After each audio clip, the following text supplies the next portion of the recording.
Se on Henkka tässä, moi. Nyt ollaan saavuttu perheen kanssa Haralanharjun näkötornille osana syyslomareissua.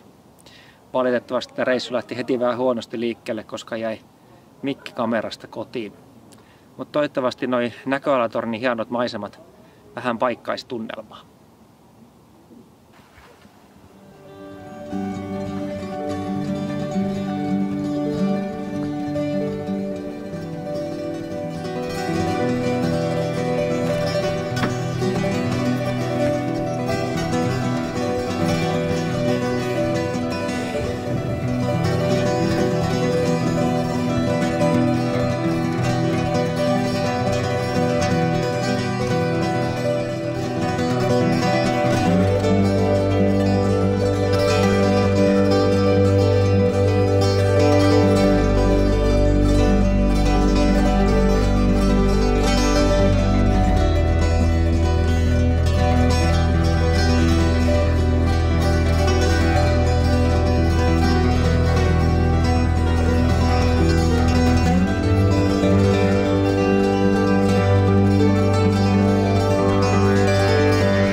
Oli kyllä kauniit maisemat tuosta hiljattain uusistusta näkötornista.